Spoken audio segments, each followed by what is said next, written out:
What we're now going to do is we're going to look at the feet, because it's not going to be a groove unless we've got some other stuff going on. It's just going to be a reasonably palatable hand pattern. Okay, so we're going to apply a foot pattern, and we're going to play this between bass drum and hi-hat. Okay, if you look at example 5, you will now see a foot pattern.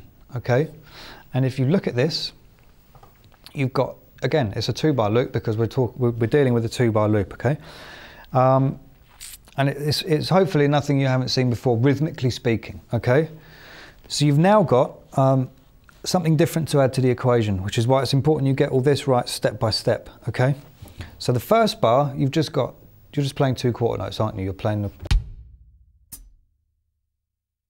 the 1 and the 2. Okay, 3, 4, 3, 4. Okay, the second bar, you've got this bass drum rhythm, 1.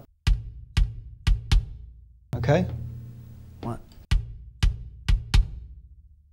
You can hit pause right now, and you can have a go at getting that round, and you've got the notation there anyway. Okay, to have a look at it. But together, put those 2 bars together, and again, it's the same approach here. I've just broken them down, and now we're going to put them together, and you do it slowly until you can do it and you're comfortable with it. Okay, because again, there's one thing breaking all this down, it's an entirely different prospect putting it all together. Okay, so here's the foot pattern on its own. 3, 4.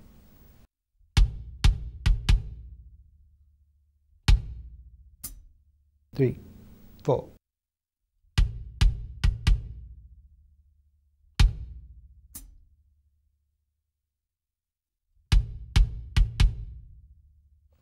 Now that's the foot pattern. That's what we're now going to put with our hand groove. Okay. Now then, what's going to happen here is, because we're playing a hi-hat, it's going to add another hi-hat note to our pattern. Okay. And bear in mind, we're playing it with an accent following it. Okay. So you've got, if I play the whole groove as we've just put it together. Okay. 1, 2, 3, 4.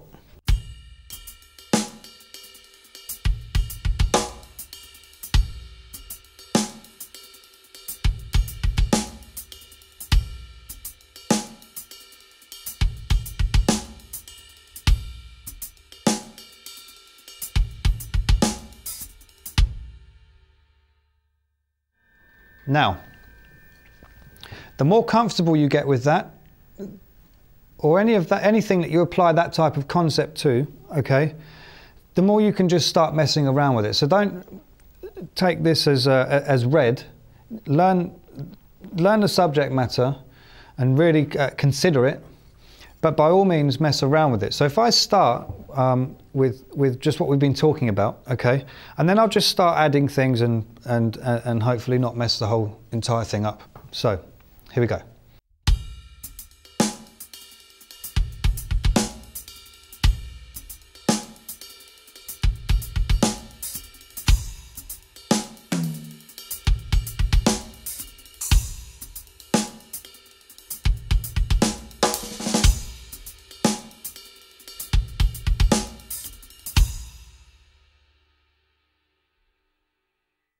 Now, that's just messing around with that type of groove. It might be something you're into, it might not be. Either of those is fine, okay? This groove originally came about because I was writing a groove for a track that I was writing, and it was too much. I mean, that's too much to play, really. I mean, on your own it's fun. If you've got some kind of, if you're doing that kind of music, then it's great, but you wouldn't stick that in on a pop gig, for instance. And it's important that you realise that, as good or as however you think that sounds, as good as it sounds, right? None of that matters if you haven't got the basics right. If you can't make something like this feel good,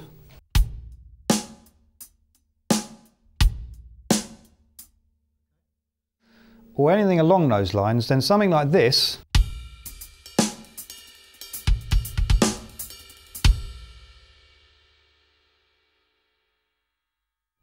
is never going to work, and it's only going to sound frustrating, and it's going to not sound particularly palatable, shall we say, yeah? Because it just requires the work from a ground level. Now, what I've done with this lesson is there are two excerpts that I've slowed down from the original track, okay, so that you can practice these rhythms and this idea along to, okay?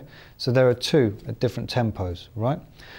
And what I'm now going to do is I'm going to play the original track that this was, that I came up with this groove for in the first place. Now, I'd only ended up using this groove in 2 bars of the actual track when I recorded it, but the rest of it is all derived from it, okay? So the ideas contained with it all came from this groove. The reason I didn't go with it was because it just sounded too much. It was just overbearing, okay, as we've talked about.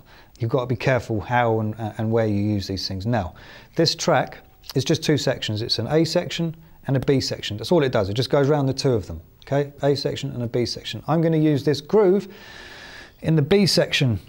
You'll hear it because there'll be a load of notes that weren't there before, okay? So the reason I'm doing this is to show you, demonstrate it in a more musical context, okay, so that you can hear it within a piece of music. But secondly, so that you can hear how potentially overbearing this kind of stuff is. Okay, so I'm now going to play that to the track.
So that's that for this month. I've enjoyed myself. I hope you got something out of it.